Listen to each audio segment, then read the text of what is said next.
The door. Yeah.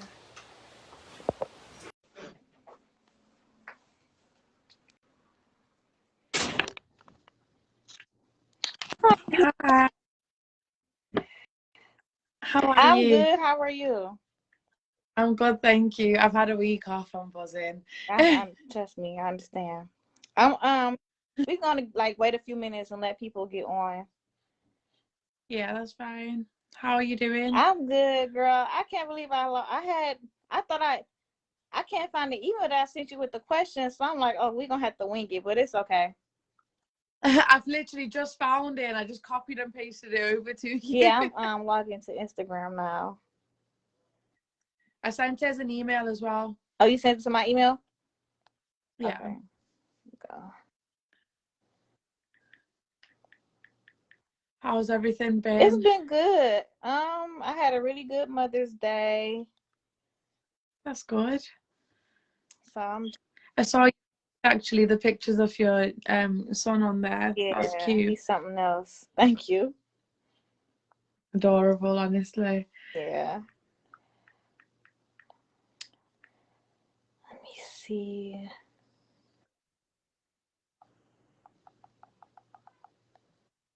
I'm trying to log into my account. Don't worry. Plus, you only have 4 viewers, so we gotta get a few more people to come on. Let me share it with some of my contacts. Hold on 1 second. 35-ish. Whatever. Are you really sleepy? Because I know it's super late. I'm fine. Okay. I'm okay. I've been staying up every night. The last few nights I went down to visit one of the survivors that I've met through my Uh-huh. project. So I went to visit. I was on the phone to you the other day, wasn't I? And it was just lovely. So we've just been staying up every night. I was doing her henna for her last night. Okay. So Oh, we were having some really I'm definitely gonna have good. to do it. I want to get some henna done. I like doing it. So she needed to get it done because Eid's coming up and she's celebrating Eid because she's a revert. So I did it for her last night and I was sat there like, oh my God, I can't believe I've been doing this. Yeah. It was fun. Yeah, it probably was relaxing and peaceful too, I bet. Very, very. I needed it. It was like a nice little refresher. Like I needed to kind of refresh my mind to get started on all of this stuff again. Yeah. In a way. Definitely understand. My dad's on here watching. Hey, Dad. Hi. Who's in Oh, there? we got 10 followers. I guess that's a good start. I can't actually see how many there are from your side. I can only see from my side, I think. Yeah, we had like 10. I'm gonna give it a few more minutes to 7:35 and then we can go ahead. Because one thing about like Facebook Live is once you go live, like even though it says you only have like a certain amount of followers, on Facebook people can still watch it like once it's over with. Oh And then yeah. like because the last time I had like 100 and something views on one of the live, so it's That's cool. yeah, even though it says like 11 or whatever, people it still catches like an audience. Kind of like Instagram then, because on Instagram you can upload the whole live video as a that's cool. Yeah.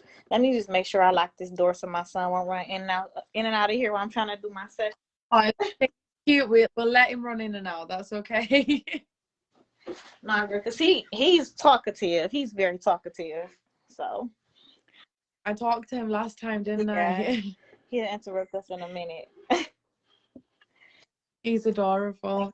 How's the rest of your family been? Everyone Yeah, okay? everybody's good. I need to actually text that lady to see how she's doing. Because she hasn't texted me, the one not my family, but the one who got away, who got away from her husband. Yeah. So What's going on with her? Sorry, your voice broke up a little oh there. no, I said I need to kind of like text her and see how she's doing. Do you know what? You're absolutely amazing for doing that. I'm still like in awe of the fact that you did that for that lady Yeah. because that's what was needed. it's what was needed, and I didn't know that there was any way of doing something like that, and you've just done it. So Yeah. thank you so much. Oh, no problem. All right. In the Huh? Go on. No, go ahead. Started. I'll come back to that story, don't worry. Yeah, okay. So I guess we can get started. So I'm thankful to have you on my live to have this discussion. I'm really excited because I really wanted to bring people who were genuine and who were really passionate and who I felt like were genuine, passionate in my heart too. And I feel like you are definitely genuine and passionate. I feel like you have a great story to tell. So I am excited to have you on. So today's session, we're going to tap into Sonia. This is Sonia. She has her own brand. She's a domestic abuse survivor. Yes, stand up so they can see the whole shirt. Yes, yes. So I love it. Yes, love it. Yes. Can you see that? Yes. Oh, it says domestic abuse survivor at the back. Yes, yes, yes. So just tell everybody who you are, tell them about your brand and what you're doing and why you're here. And then I'm gonna ask you a few questions and then we'll I'm gonna make this clear because people can put questions in the chat, but we're gonna answer them afterwards. That way, we won't keep like going in and out of conversation. I think it's easier for us to just answer all of the questions that we see in the chat like once we're done, and then promote your brand a little bit more because I want people to really know who you are because you are amazing and they need to know what this amazing person is doing in the UK and the collaboration that we developed. I'm so excited about it. So yeah. Yeah, so my name's Sanya. I'm running the company Seek Me UK, and I've got a domestic abuse awareness project as like a charity project alongside that business.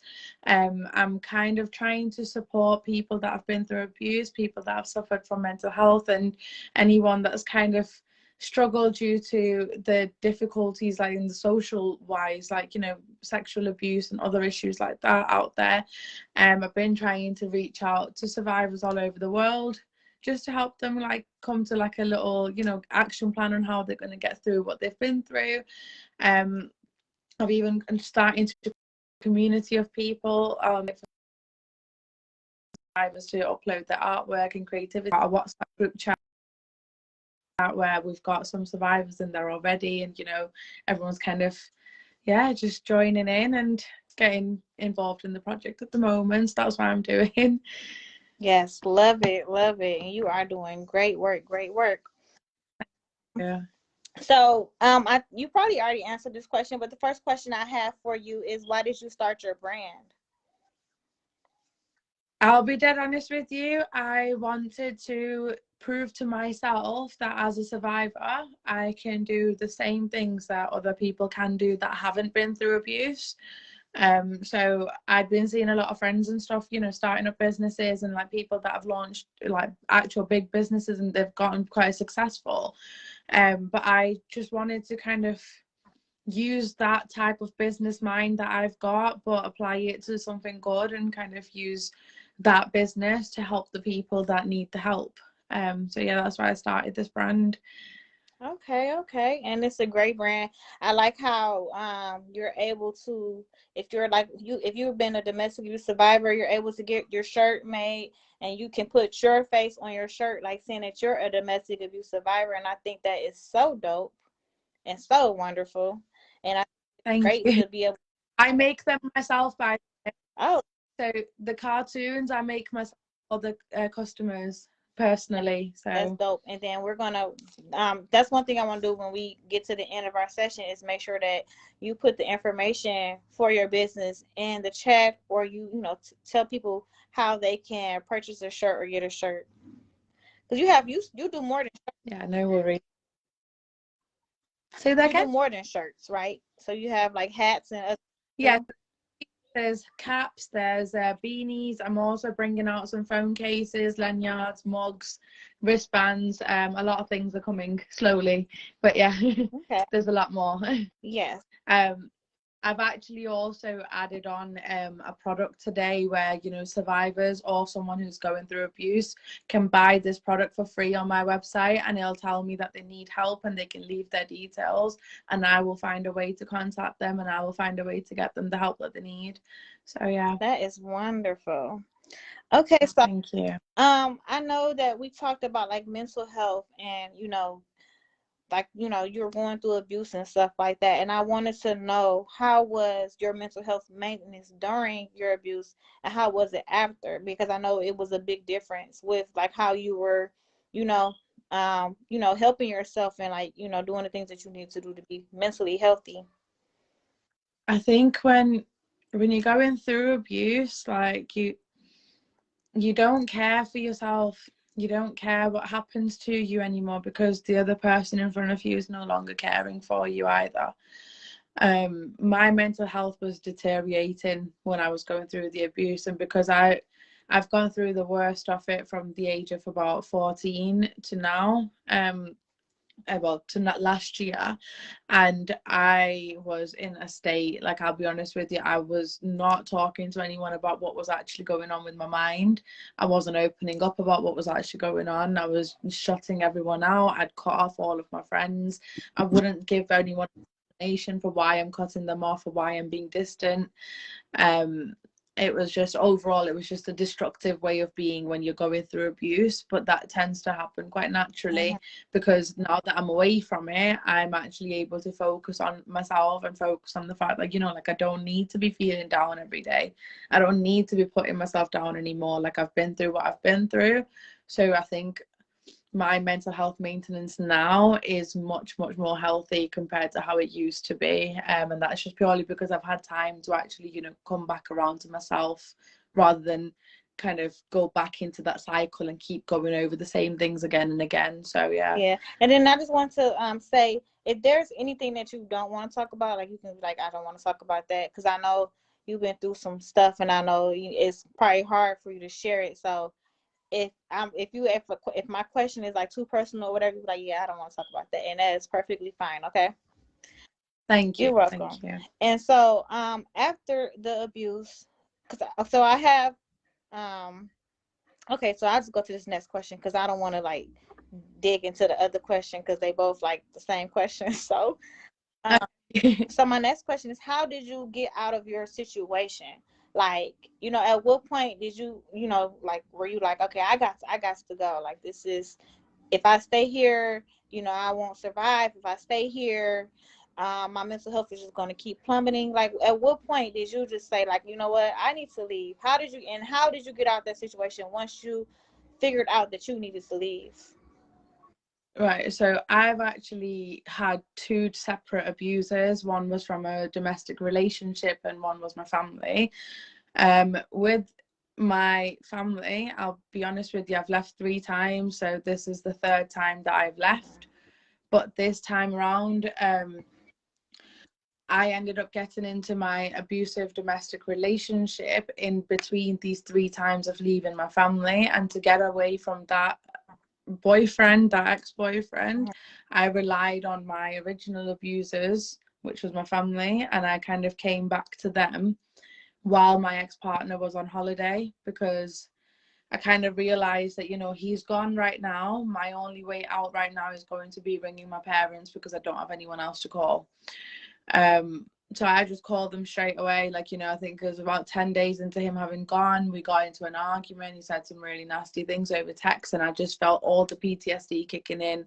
He hadn't been around for a few days, and all of a sudden we've had this argument. And I, in a weird Stockholm syndrome kind of way, I actually rang my father, and he was my abuser, and I've kind of just said to him, can you come and pick me up? They were there within 15 minutes. They happened to be living 15 minutes down the road at the time, and I didn't know. They came to pick me up, and I've gone back home, ended up moving back in with them like the next day. Everything just happened really quickly, so I got away from that, and then I'm in this, and I got sent over to Pakistan, and I'm getting told I need to get married and stuff. And that was the moment for me where it was like hell. no, like I need to do something. I need to either, like, have an action plan now, figure out where I'm gonna be before I get forced into a marriage. Like, I didn't want to be forced into a marriage. Because in my culture, that's the thing that happens. Like, when you don't live with your parents, you kind of get pressured into getting married straight away as soon as you kind of come back around. So I kind of, from that moment, decided that I'm going to give myself a year, and I started planning things. I started figuring out, I'm going to have this job, and I'm going to have this money, and I'm going to be doing this, and this is the place I'm going to go to, this is the city I'm going to move to, this is how I'm going to do it. Unfortunately, that's not how things happened, but it did happen a year later. It's just that my father this time tried to strangle me, and I left and I ran away, and he followed me into a different city. I don't know how he knew where I was. He just kind of showed up with my mom, and he started climbing my car. He was trying to, like, smash my windows in the middle of the street, and I was on the phone to Samaritans. I was actually, like, trying not to call the police. I was crying down the phone to Samaritans, and then I've just hung up the phone, and I just had to ring the police in the end because it was getting too much for me. My dad was being very, very scary towards me. Weirdly enough, my ex-partner was walking past at the same time because he lived nearby. So he actually was there with me on the night when I gave the statement against my father. And out of all of that, when I got away from it and I actually came to the city where I'm living now, that was like 2 days after all this happened. I had this moment of clarity where I was like, hold on, I'm relying on one abuser to get away from the other, and then I'm relying on this abuser to get away from this one again. It didn't make sense to me. And that was for me, like, now I need to make a change. So before it was, I need to get out of this, and then it was, now I need to make a change because I realized how weird that situation was getting, and it was too much for me because it wasn't normal. So yeah, sorry, I've just gone on for Oh no, ages. it's okay. Listen, you are very courageous and strong and inspiring, and it must have been hard to step away from your parents, because I understand, like, those are the people that that love that's undeniable, that's supposed to always be there, and you were strong enough to understand, like, okay, well, this is not love, like, this is abuse. So I my hands, like, had go off to you. Like, that was very brave and very courageous, and I'm sure, like, your story and what you went through is definitely helping someone else, because other people may be in that situation, they may not know how to get away, and by you telling your story, like, it's amazing. It's amazing that you're sitting here and that we're talking about it and stuff like that. And it's also amazing that you're able to talk about it, because a lot of survivors, a lot of people that are going through, they don't want to speak about it, and I think that's the biggest thing, you know. It's hard, especially coming from an Asian background, because, in my culture, you don't do this, you don't do that to your parents, you don't get your parents arrested, you don't stand up against stuff like that. And I have done, and, like, I know there are people out there that are similar to me that go through the same stuff even still, but then there's people that have never had to experience it, even in my culture. So they don't understand it. And it is very difficult. It is. But I'm doing this because, people need to see that it can be done. It is possible. You can break that curse. Yeah, I'm not on. yeah, I'm so thankful for you sharing your story. Someone said to recognize what you were going through was definitely your turning point. It really was. I'm going to be honest with you.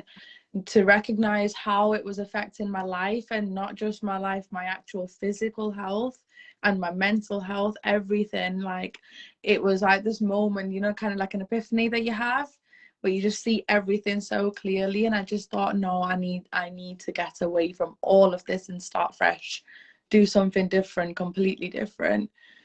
Thank you. Yes. Thank you. Yeah. Yeah, you got a lot of support out here, Sonia, and I'm so glad you were on this platform, because You guys are gonna make me cry. don't cry, you're gonna make me cry too.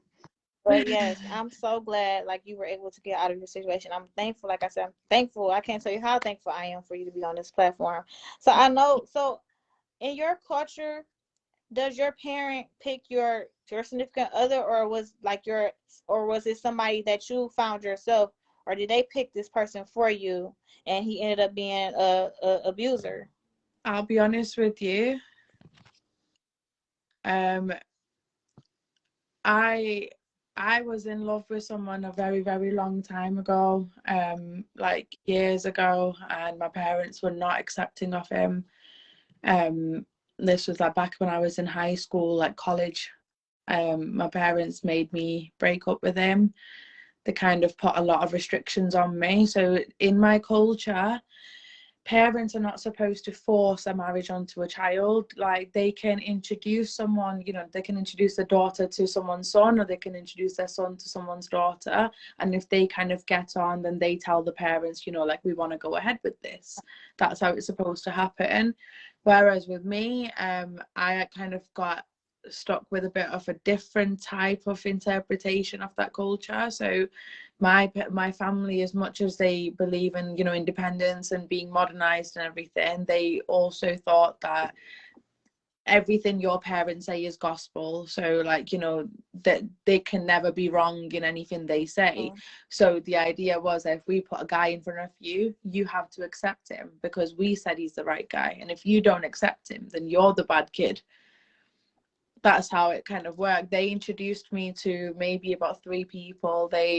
I said no to the first person, who was my cousin, not by blood, but he was adopted into the family, but it was someone that they wanted me to marry since young. But me and him had a whole conversation about it. We didn't want to do that. Like neither of us were happy with that. And he supported me in everything I was doing. He was very kind about every, like, the way that I was and my like thinking, my independence. And he, you know, said to me, look, I'll take the blame so you don't have to take the blame. That's how it works. Like, you know, us kids know that the parents might not force it, but they'll pressure you into it, or they'll put that whole like idea in your head that if you don't do this, then you are disrespecting your parents. And then it goes from culture into religion, so it kind of mixes up a lot, and then it becomes this whole thing like, you know, your mother has heaven beneath her feet, which is what is said in Islam. But I've heard that being used in a very, very manipulative way, where it's kind of like, well, no, you know, God, it's, you get told that if you say no to your parents, you're going to go to hell. Wow. So, so that's why I got like, I brought up thinking that, you know, if you speak up to your parents, you say no, or you don't agree with them, or you don't do what they tell you to do, or you don't dress how they tell you to dress, you're going to go to hell. Your life's going to get completely ruined. Um, Yeah.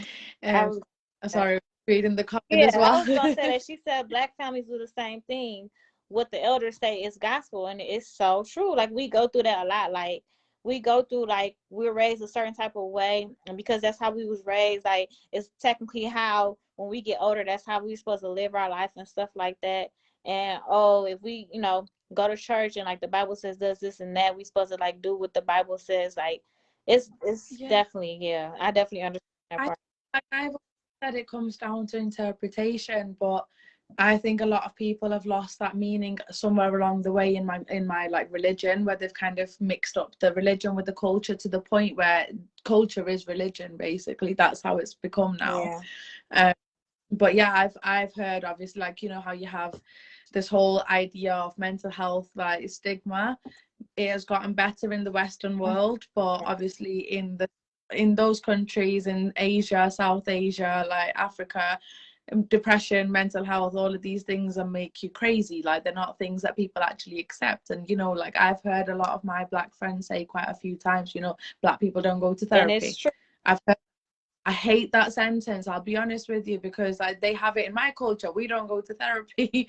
We have doctors in my family's full of doctors, but none of those doctors were people I could sit with and talk to about mental health. That's how it was. And I've heard that that's quite similar in a lot of other cultures, like, you know, different ethnicities understand this a lot as well, because I don't know where the idea came from. Yeah. Kind of just, Especially like with the black culture, it's like there people when you say therapy, people like I'm not crazy, and it's like yeah, let's take crazy away from therapy, because going to therapy does not mean you're crazy. It's just you're exactly. getting the proper help that you need to be able to get through whatever you're going through in life, because we all have different journeys in this life, and we all need a certain type of help. And sometimes family and friends cannot help you with what you need help with in your mental. And so somebody said that's how generational curses are developed. The elders put fear in you to perpetuate cycles and keep you under tradition. Yeah, that's very much true. I completely agree with that. I'll be honest with you.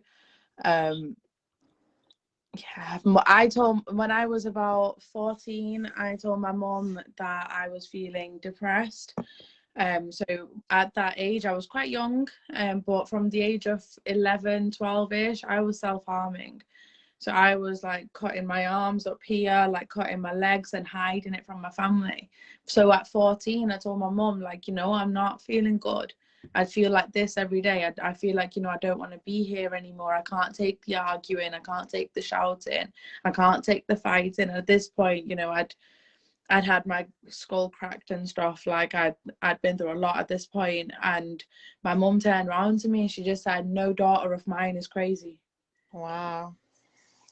And I had to go to the doctors by myself. So underage as well. So I'm like under 16, right? And I've gone to a doctor's appointment by myself. And I've gone and sat in front of this doctor and I've told him, look, this is what I'm going through. I need help. Unfortunately, with mental health, because it's not talked about in those families, you also don't get to learn about the bad parts of medications. You also don't get to learn about, how to actually manage yourself along with the people that you live with. So as I was taking medication and I was going up and down with my moods and, I was starting to get better, they weren't understanding that I was getting better. Mm. They were seeing that as me getting worse because they thought that meant that I'm actually like, getting worse with my medicine. Like I need medicine for something. So that must mean she's gone crazy. So, they took a very long time before they started coming around to the fact that medication was actually helping me get better. And even then, so I had financial control on me, like physical control. I couldn't go see any friends. I could never go out to see my friends. I couldn't even have my phone like by myself. My brother always took up my phone and checked it, or my mum and dad always checked my phone. I couldn't have a phone call with a friend in my house. Like I had no one, like from the outside world, I had no one to talk to whatsoever. And it got to a point where my sister became a doctor, and she was in her junior doctor years and she was still learning. She was still technically a student, but she started giving advice to my mom about depression and for what she was learning from medicine. They forced me over to taking a different medication at that point, and that medication just sent me crazy. And I know that it did because it was a whole year of me being in and out of hospital, trying to kill myself. It was crazy. She said, despite what you have gone through, you seem to have always been self aware, even through the abuse, and that is important. Your desire to want to be better kept you. Yeah, it did. Do you know what? I had days, I'll be honest with you, where I used to sit there and I used to think, I'm done, I give up. I don't want to deal with any of this anymore.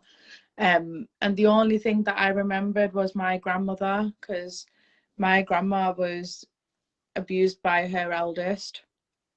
I won't go too much into it because that might, cause any issues or whatever. But because of that reason, like she got through it, I can do anything if she can do You that. can do anything, and she probably paved the way for you, and she maybe she gave you that strength that you needed to get through your situation. And I love how you're breaking away from those like traditions, and because we have these traditions and they're placed on us, and it's like, no, this is how it's supposed to be. And you wake up one day, you like, no, this is not how it's supposed to be. This is not how I want to live my life, and I want more, and I deserve better. And you start loving yourself. So Like for me, I have like I've not been able to convict my father or my family for the stuff that they've done to me, and that's purely because a lot of my family are in powerful positions legally in this country and in Pakistan, and I know what they can do to me when I start doing anything against them, kind of thing. But at the end of the day, like if I can't do the legal side of it, I'm going to do everything else. I'm going to do everything else that I can, because there are people in my position that have got people that are, you know, working for the police, people that are lawyers, people that are judges, people that work in courts like the Supreme Court of Pakistan. Like it's difficult to get through that, but there's a lot of unity in numbers, and there's a lot of strength in numbers. And the more people that I'm coming across that have survived stuff like this, or I've known someone that have survived stuff like this, the more I'm starting to realize there's a whole community of us out there. And it's a community that's untapped, because people don't realize that, you know, you can talk to some people about these things, that there are people that understand these things. So like the work that you're doing, the work that I'm doing, that's what we're trying to show people, aren't we? Like, it's okay to talk about it. Yeah, it's okay. And it took me a long time too, but I got there. Yeah. And like you said, it's okay to talk about it, but I like it's out there. There are domestic abuse groups and stuff like that, but it's like it's still kind of quiet to me, you know. And so I'm like, what? I'm like, yeah, they're out there, but it's still quiet. I'm like, how can I make it loud? Like, you know, like what can we do to make it loud? You know, like, but going live and like talking about it and having discussions stuff, we're making it loud. People are going to hear us, and they're gonna hear us when we come in. Oh, we're coming. We are. And just like me and you connected through GoFund Her, like if we keep going and we keep, you know, pushing through our journey, we're going to connect with more people, and those people are going to become more powerful and powerful and powerful, and we're going to get to the point where, listen, we're going to be victory in everything that we do. It's going to be victory. I'm gonna see you for that drink, like in a few years time. And I'm gonna come visit you in UK, and I'm like, Sonya, when we're gonna sit back, I'm like, look what we did. I'll be coming to pick you up. Yeah, like I'm at the airport. I'm like, look what we did. Look how far we've made it. Look how far we've come. You know, and I'm gonna do it. You know what? Some of the survivors I'm coming across in this journey, like they have the same mentality, you know, where they want to prove that they can do what they have been restricted from doing, because that's essentially what it is. In the time when you're going through abuse, you're being restricted from being yourself. And that's what's going to get us loud. That's what's going to get us noticed, because this is people that are genuine, people that actually have felt the pain and then they've picked themselves back up. Those people are going to make our point much louder. And the more people we come across and the more people we're able to help, the more we build up that community, and we'll do it. And I know we can. We sure can. I feel like when my mom passed, I feel like at some point along the line, she lost her voice. And because I felt like that, I feel like it was important for, you know, me to, since I was still here physically, it was important for me to be able to carry her voice, you know. You're doing it well. You're doing it well. Thank you. And there are other people who are living and who have passed away who still need to be carried, you know, and having this platform, we are carrying those people who feel like they can't carry themselves. So I'm so grateful. And the questions that I had, you already answered them. Like you answered them. You actually did. But this is my sister said. She said, I like how you said that restricted from being yourself. You are. You are. Yeah, you are being yourself. You are. When you told me the story of your mom and stuff, like, it's unfortunate, but she was probably a very strong lady before, you know, everything happened. Like, she was probably one of those people that spoke out a lot, or, you know, like laughed out loud and stuff, and people noticed her. And I think that's the part of you that just, it gets taken away. It gets to a point where you think that it doesn't exist anymore, even though it does exist, and it always does exist. And, you know, I know so many people that I've gone through it and I've not even known, like, you know, like I've not noticed the signs in the past. I'm noticing the signs now, because now I know what I've been through. Like, I know what an abuser looks like. I know exactly how abuse works now because I've been through it. When I went to visit the survivor over the last week, I've literally spent the past 7 days with her. It's been absolutely amazing. But in that time, I've actually met a lot of survivors because of her. But then I've met a couple of victims that I've noticed the signs for. You know, like, I've been in the situation, and afterwards I've looked at her and I've said to her, like, please tell me that you felt like something was off too, because I felt it. I felt that there was something wrong and something was going on. And being able to feel that now and understand that now tells me that, I've gotten to a point where I'm strong enough to now notice it. There's people that aren't at that point yet. There's people that are still trying to understand what it is that they're going through. Yeah, you got a superpower. You get to have a superpower after you go through all of that. Oh wow. Do you know what? See, I wasn't wrong. He hated that she was so full of joy. Yeah, that's my sister. She yeah, and so with my mom and with her husband, like we felt something, but we didn't have any idea, if that makes sense. Yeah. Like we felt like something was off about his character, but my mom seemed happy at first. But as time passed, it kind of got a little bit more weird, and it just kind of kept getting weird and weird and weird, and to the point where one day I can remember the day, I went to go pick up my wedding dress because I was gonna have like this big wedding or whatever. I went to go pick up my wedding dress and I took it to my mom. This is the last day I saw her. I took it to my mom, and well, I called her like, "Mom, I just picked up my wedding dress. I'm about to bring it to you. Are you at home?" She's like, "No, I'm not at home, but I'll turn around and come back home." And she was like so excited, like because she was on her way to go somewhere, and she was like, "You know what? I'll turn around just so you can drop it off." And she turned around for me. She stopped whatever she was doing. She turned around for me to come open her door so I could put my wedding dress in her house. But what was crazy was he was with her. And once, like, when it got to the end, I started to notice that she couldn't be without him. He was always with her. Even when we were on the phone, I'm like, "Mom, and I wanted to talk about personal things, like, just me and her, or whatever, maybe like my relationship or anything." And I couldn't because I'm like, "Mom, you by yourself?" "No, I'm with, my husband," basically. And I was like, "Oh my goodness." So that day, the last day I seen her, I was dropping off my wedding dress, and she came back home for me, and she got out the car. She went straight in the house. And so I walked past her car, and he was sitting in the passenger seat, and he had this weird look on his face, as if they had just got done arguing or something. It was just weird. And then he didn't even speak. He was like, "Tell your mama to go get my eye drop." He had like a red eye. It looked like as if they had like just got through fighting or something. She may have hit him in his eye or something like that. Cause my mom, she was a fighter. She would fight back. She did. She fought back, but she was 67, so she was older. So it probably wasn't to that extent anymore. So she probably wasn't like that anymore. But she definitely will fight her way out of things. So um I went upstairs to her in her condo, and she was smiling. She's like, "I'm so excited for you. When's the day, whatever?" I'm like, "I don't know yet."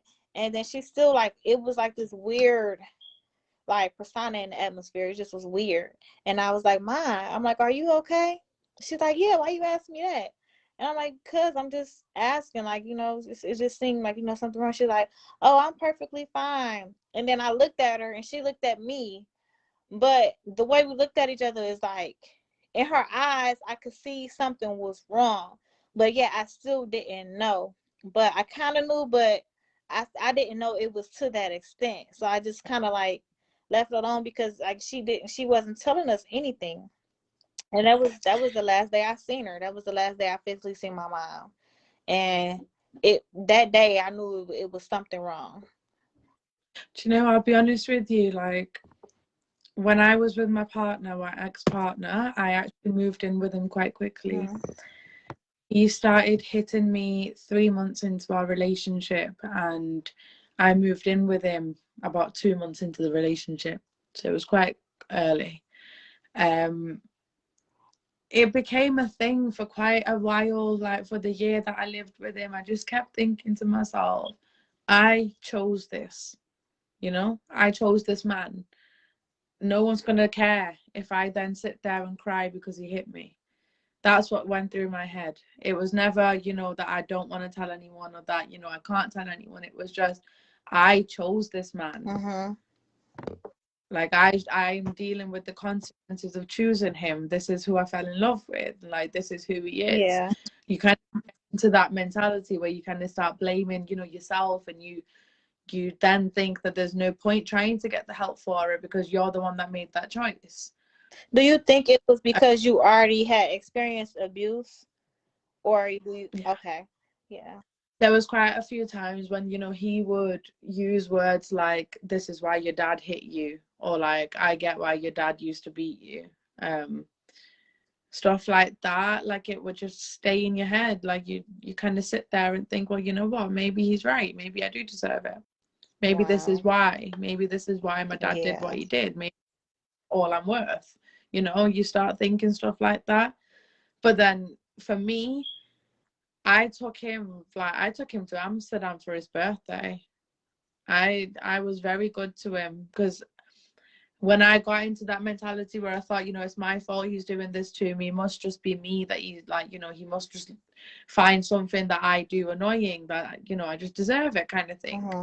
And you get into that mentality. But I took him on holiday even then, and I've like sat in front of him, and you know, we were laughing, we were having a very good time, we were enjoying ourselves, and maybe 5 minutes later he's punched me in the face and dislocated my jaw.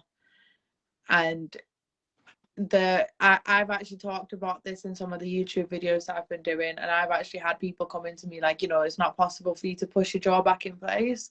I literally want to tell them, you know, like, I wish you were there on the day, because he punched me in the face, and that was the last time he ever laid his hands on me, because of what I reacted with. I turned around and went into the bathroom, like blood coming off my face, everything. I've got pictures of it and everything. Blood coming out my face, and I've just stood in front of the mirror. He was still stood in the exact same spot, and he's come over and he's still looking at me, and I just pushed my jaw back in place, and I turned around to him, and I looked him dead in the eyes, no tears, nothing. There was no emotions on my face. I looked him dead in the eyes, and I said to him, is that all you've got? Wow. And that was the moment when he turned around and he ran out of that hotel room, and he went and sat on a bench, and he was crying. And that was the last time he ever laid his hand on me. But that's because I put up the fight. And I always remind people of this. Yes, sometimes that can end very badly depending on the situation. Obviously, you have to see what situation you're in. He didn't have any weapons on him at the time, so the most he could have done was with his hands. So for me, that moment, I was kind of like, well, you know, my words are gonna, right now, my actions and my words are gonna show him how little I'm feeling. Wow. Wow. It becomes one of those, you fight back as much as you can. I believe that your mother fought back. I completely believe that she fought back. I think she fought back to the point that she couldn't fight back anymore. That's what happened. Yeah. And at the end of the day, you're giving her a voice, and you know, you're doing the talking for her. And as a survivor, I can tell you that I appreciate the fact that you're doing that, Thank you. because no, not many people do it. People have lost people to this stuff. People have lost people to violence, domestic violence, and they don't talk about They it. switched it They up don't say. good. It's amazing that you're doing it. Thank you. Thank you. What's the comments? I'm just going to read. Okay, go ahead. Absolutely, you chose him, but then you realised you made a mistake. We all have options. I'm glad you chose the option to change your mind. I completely agree with you. I think it takes a lot more in yourself to actually pick that other option as well. But I think getting to that point, once you get there, you know it. A lot of people get to that point and they get scared because they don't know other people that have survived it past that point. But you know what? Like, there are many of us out here. I want anyone who watches this video to actually listen to and realize there's many of us out here. You can do it. Wow. Whew. Sonya, you have like, your story is like, whew, like it sends shivers through my body. Like, your story is deep. And Sorry, I just realized, like, I say it as because I'm quite desensitized to it now because I've been through it, but I don't realize when I tell other people about it that it might be a lot to take on. So I'm sorry if I've just no apologies. Like I said, I'm thankful because I want people to be able to, like, tell, like, what they've been through, and I want people to be able to share their story because it helps. Like, being real and being, like, vulnerable, and being transparent the way you are, that is what helps people. Like hiding that you're going through anything, that's what doesn't help people. And that's how I am. I'm pretty open about like my life and the things that I go through with anything that I go through, because I know that I'm not perfect, and I'm a human, and I always try to be transparent, and I always try to be vulnerable, because being vulnerable it's a superpower that a lot of people don't have. A lot of people, when they go through stuff, they put this wall up, and they build this wall, and they don't want to express themselves, they don't want to cry, they don't want to show their emotions and stuff like that, and they become this person that they're really not, because they built this wall and they're not expressing and stuff like that. And I'm not that person. Like, I am very expressive, I'm very open with things that I've been So in my am I. life. Yeah, very vulnerable, because I know there is somebody out there that has been through or went through anything that I've been through. Like, Yeah. I'm not embarrassed to tell anything that I've been through. And I'm like, that's why I said, that's why I'm so thankful that you're on this platform telling your story, because there are people who are embarrassed to share their experiences. People are worried, Yeah. like for me, like I've shared my story and I get it from my own like race, so people from my country and my culture questioning what I've been through.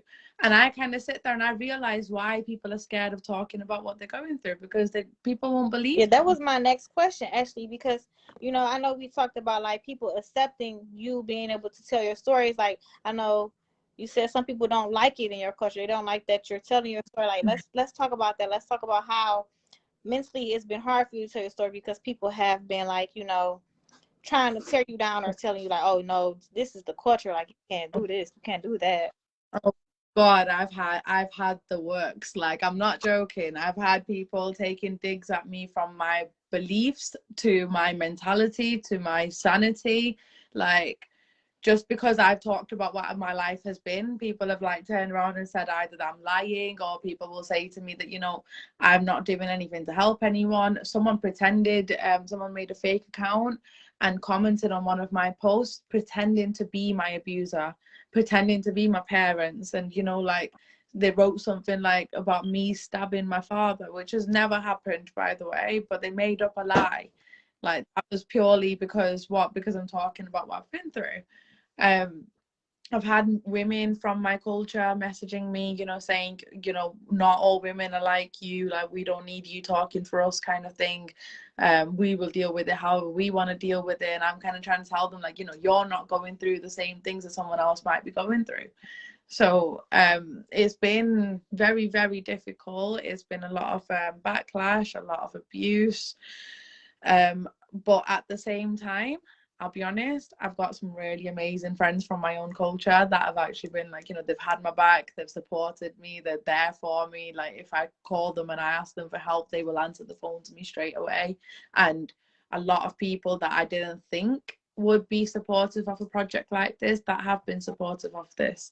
And I'll be honest with you, it's not as much like the Muslim side of things. Like, yes, the Muslim people get a bit, mad with me because I was born Muslim, but I don't follow the religion. And in Islam, like, one of the things is that, when someone does wrong and someone sins, you're meant to cover it up. You're not meant to expose it to the world. That's one of the things in there. And that's kind of been followed into our culture too. So, you don't expose people, especially when it's your family, you just cover things up and brush it under the carpet, kind of thing. So it's been a bit of a shock to a lot of people, I think, as well as myself, I'll be honest, because I didn't know how much to talk about at first. At first, I was kind of like I don't Yeah. really know what to go into, and like I don't want to say something to offend someone. But then I realized that, when you're doing something like this, you're gonna come across people that are, abusers themselves. So the ones getting offended have actually shown their true colours eventually. Mm-hmm. I will tell you one thing that I'm getting a lot, actually. So some Pakistani men that I'm getting, pretending to be survivors, pretending to have a story, and then, getting on the phone to me and not having a story, but flirting with me or trying to find out my Mm-hmm. story. I had a man recently do that, and I stopped talking to him because I just said to him, look, I'm not here to like waste my time. I'm here to help people. You do what you're doing. Good luck to you. He called me when I was on my week off, and he called me and he was being very manipulative. He was being very abusive down the phone, calling me names, swearing at me, shouting at me down the phone. And it just, that's like the worst thing that you get from it, from my culture. Like, because they don't see what I'm talking about. They don't, it's like they don't see me as the person that I am, but they're seeing me just as like another Pakistani girl, Muslim girl, you know, like this is how she's supposed to be. That's what I'm getting, basically. Wow. Wow. So my last question is because I know we talked about the non-traditional techniques that you use for your mental health maintenance. I wanted you to share that on this platform today because you know you're not just going to therapy, you're doing other things. And I think that's Yeah. important for people to know that there's, for the people who don't want to go to therapy, who don't want to sit there and talk to somebody, you are doing other things for your mental health that I think is really dope, and I think other people can tap into. So let's talk about that. Did you have a look into it yourself as Yeah, I did. well? So what I Yeah. yeah, so for anyone that wants to know a little bit about the non-traditional ways, just because one, a lot of people can't get to therapists because it takes a long time, especially in the UK. I know the waiting list for my counselling is maybe about a year and a half at the Really? moment. Yeah, so What? that's why I pay privately to do hypnotherapy, which is why I started looking into non-traditional methods, because a year and a half is a long time That's to a wait. very, oh my goodness. Yeah. So, one of the things I was telling you about was the music therapy, which is through binaural beats. So if anyone wants to know about it, I'll type it in down here. Um, this is a music wave that helps your brain heal from any sort of issues that you need to tackle. You can get specific ones. So you get binaural beats for stress relief, for sleeping issues like insomnia and stuff. You even get it for headaches. You can get it for stuff like anxiety. They help a lot with your normal like relaxation techniques, I think. So, you know, if you're having a bad day and you need to figure out how to calm yourself down, nothing's working, give that a try. Music has been seen as therapy since like the Egyptians. So like music and sound is always going to connect with your soul and your body a lot more than anything else out Yeah. there. Another thing was hypnotherapy, which is something I've actually done myself, and I did it last year. And a lot of people have this stigma that, you know, hypnotherapy is when they wave something above your eyes and, you know, make you go into a trance, but that's not what it is. It's actually tapping into your subconscious mind, and it's kind of focusing on the issues that you have not dealt with, but you've suppressed over the years. So for me, because of my abuse having gone on since the age of 4, I had a lot of issues that I just kind of put to one side and started believing that it was all part of normal life when it's not part of normal life. So I've kind of done hypnotherapy and gotten rid of a lot of toxic traits that I had, in that sense, where I was so used to life being a certain way that I was happy to accept it. I think hypnotherapy really helped me get past those little prejudices that I had in my mind from the trauma that I'd been through. Mm-hmm. Um, God, there's a lot of different ones. Holistic therapies in general, they work very well. They're known to work very well as well. So they're worth a try at least, or even some research. But if anyone wants to know about it, feel free to message me.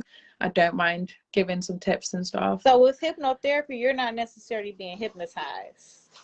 No, you're not being hypnotized at all. So it's not this thing like where they're trying to put you into a trance. It's more that you essentially let go of your conscious surroundings, so the things that are around you, and you start focusing on what's going on in here. Mm-hmm. Everything that you're thinking, you start visualizing it, so you start seeing it in front of your eyes rather than just having it in your mind. Yeah. um because you've got someone that's a hypnotherapist, that person guides you through that so that you don't lose your mind when you're doing it, Okay. Kind of basically. like, it's So you a little don't, bit like meditation. yeah, kind of like meditation, but in this it's just like you're working on your actual mind. So one of the things for me was stopping smoking cigarettes.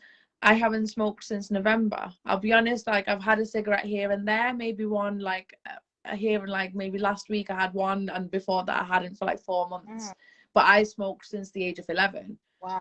So for me, like I quit after years and I don't want it, or like I don't crave it, kind of thing. That's um that was like the main thing. The other thing I focused on was my confidence and my ability to talk in front of other people and, you know, strangers, because I was starting to become very like socially anxious, where I hated being around people. I would not have been able to do this live before I did the hypnotherapy, I'll be honest with you.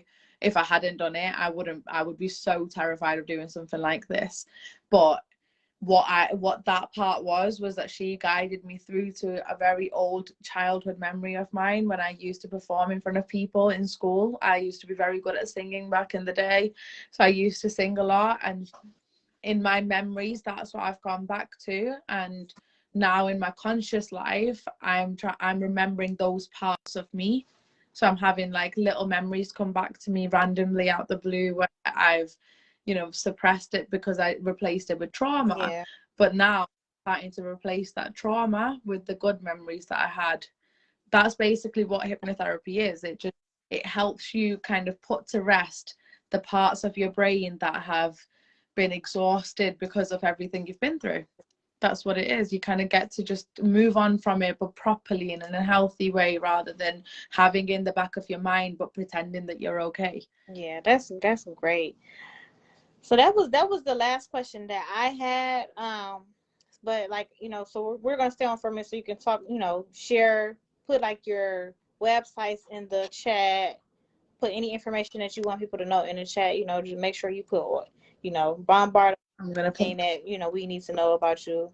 But I'm about to do it now, so you guys are just gonna get loads of links from me now. So I'm be prepared. grateful and so thankful for, you know, for you allowing me to have this opportunity to be able to talk to you and be able to share Thank such you. a strong story. Like, your story is very strong and, you know, very touching, and like I said, it's going to continue to help people that don't have a voice. It's going to help people that are looking just for, you know, just for help and stuff. And then like, even with the non-traditional ways to get through like things that you're going through, like even that is amazing. Like, you know, hypnotherapy, I had no idea, you know, like I told you before, I had no idea what hypnotherapy is, and now Yeah. it's worth the try.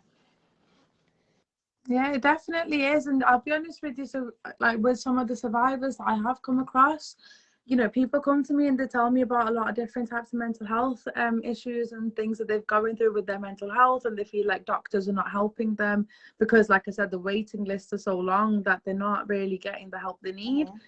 I've actually been able to help someone come off a medication that was bad for them, which is the same one that I got put on by doctors very carelessly.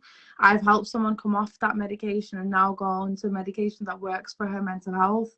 And I've seen the effects of it, and I'm seeing how it's helping her improve and stuff. So, like, I'm here for a lot of different things. I'm not just here to listen about abuse. I'm here to help and listen about mental health because it's something that's been ignored for years. It's only just become kind of known, I think, you know, that mental health can be an issue, but people are still kind of coming around to the stigma that, you know, it doesn't make you crazy. It's just normal to be going through something when you have like had trauma in your life. Yeah, yeah.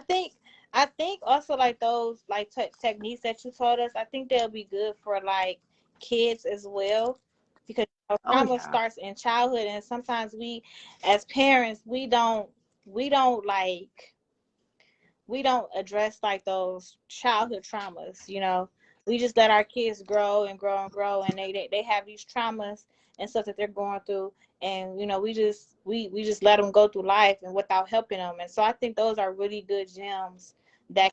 There was a Sorry to interrupt you. There was a psychologist that I met about 2 years ago. He said something to me that's always stuck with me. As a child, you see your elders, and you know, you see your parents and uncles and aunties, grandparents, you see them as people that you idolize. So, you know, they're supposed to do the right thing. They're supposed to know more than you. They're supposed to do better than you at everything. And when that kind of idea gets destroyed for you, it can really, really change the way you see the world. Yeah. It changes the way you understand the world. It changes the way you understand kindness and loyalty and love and like all of those emotions that a normal child feels. But that's the part that a lot of people forget that, you know, needs healing. Because as a child, when you get disappointed like that, you don't forget it. It doesn't leave your mind. Like, you know, you've had to deal with the disappointment from your own parents. That's unconditional love that's not there. Yeah. And a lot of people don't come around to dealing with stuff like that. People just think, you know, I was a kid back then, doesn't matter, it doesn't affect me. But it does. Even you could be 65 years old and you will still be affected by something that happened to you at the age of 5 if you have not dealt with it. Yes, yes. That's exactly it. Yes, that's definitely, that was a great, great, great point. Definitely. I do Yeah, agree. And I say that all the time because people think when people like have these like problems and stuff and they're like 30, 35, and 40 and stuff, a lot of people be like, oh, well, they're grown. They should be able to just get over it. They should just be able to get through it. It's hard to get through something that you never worked on. It is hard to get through something that you never worked on. People do not understand that. So whatever you go through that you went through in childhood and you haven't dealt with that or you haven't healed from that, it definitely affects your adulthood and it definitely affects the way people does things and why they do the things that they do. And I'm so glad you said that because a lot of people just be thinking like because you are a certain age you should be able to just oh, they can't use that as an excuse no more. And it's not an excuse. It's not an exactly. excuse. It's a trauma. And this trauma caused you to have some things that goes on in your head and in your life and stuff that you can't figure out how to break through. Well, why do we have so many And, abusers? It's because they have trauma they have not dealt with. As difficult as, even as a survivor, even as someone who has been abused, I can actually sit there and say that, you know, I know the reason why they did what they did. mm-hmm. And they did it because they didn't get the help that they needed when it was needed. So a lot of the older generation, especially, you know, that have kind of passed on this tradition of abuse, they never talked about it. They never dealt with it. Like, they will never deal with it. That's how they are. Yes.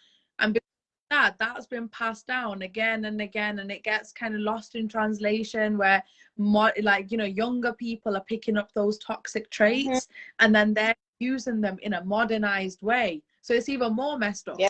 Yes. Until it's dealt with, until people start talking about it and get loud about it, it's not going to matter Girl, because yeah. no one's You are hitting on the yes, definitely. I say that all the time. Like even with my family, I say it all the time. I'm like my family, like my older family, they've been through some things that they don't talk to us about, and they pass those emotions and all that trauma and stuff. They pass it down to us because they never healed, and so now you an adult now. You trying to figure out what's going on with you, but you don't know what's going on with you because it was passed down to you from the other. like our parents, like our grandparents and stuff, they were around at the times of like wars and stuff. Like, you know, they saw some really bad Yeah. things. Like, we've lived through pandemics and, you know, war on drugs and all of that stuff, but they lived through actual war.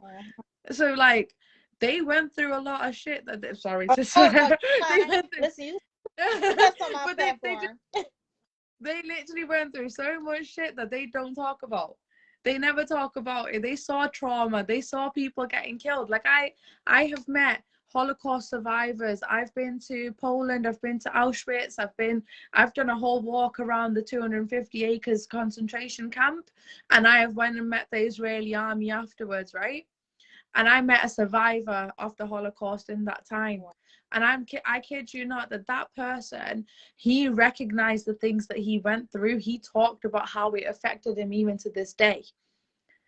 And me going to a concentration camp that's not been, you know, up and running for like hundreds, like, well, not hundreds, but about 70 years now, I think, almost. And I went there and I felt the pain that the people will have felt.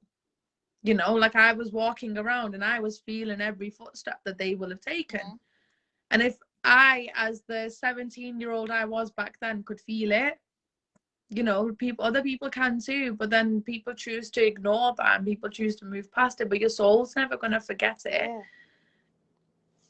I haven't forgotten the fact that I stood in a forest there. On the concentration camp, there's a forest where they used to take the mothers and the children, and you stand there and you can feel their souls and you can feel the pain that the people went through. Like the hairs on my body stood up. I had goosebumps like mad all over my body. I couldn't carry on walking.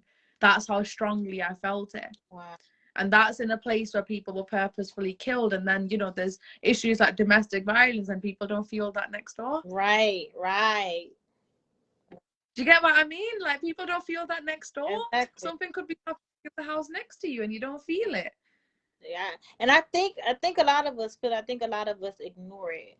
Like I said, me and my sisters, we felt whatever my mama was going through. We felt it. We did. We felt. See, this is the thing. That's why you ended up going to the house as well on the day when what happened. Like, because you felt it. You knew what was going on. This is why you're doing what you're doing, because you feel that. And then there are people that feel it but choose not to react at all. Yeah.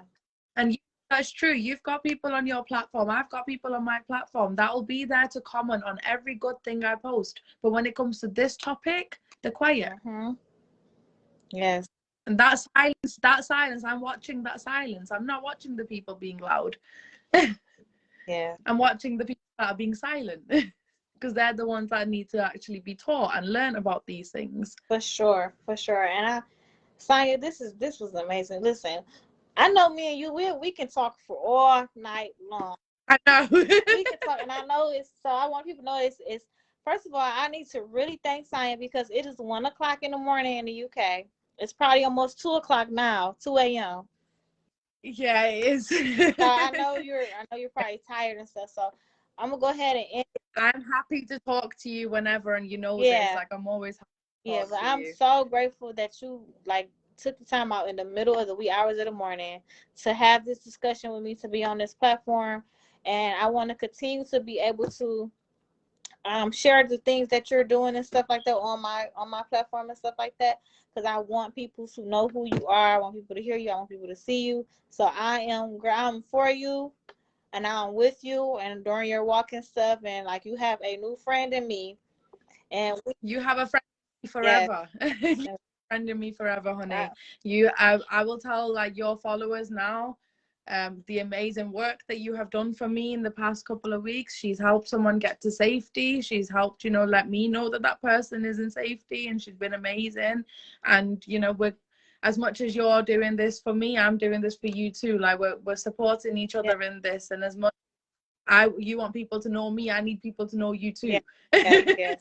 So I'm just telling our followers, don't forget to go on our Instagrams. Like our Instagram pages. Mine is I Hate Domestic Violence. Sonia, what's your Instagram page? I've put it down as Seek Me UK, which is my business one, and then my personal one is Slaying Your Bitch.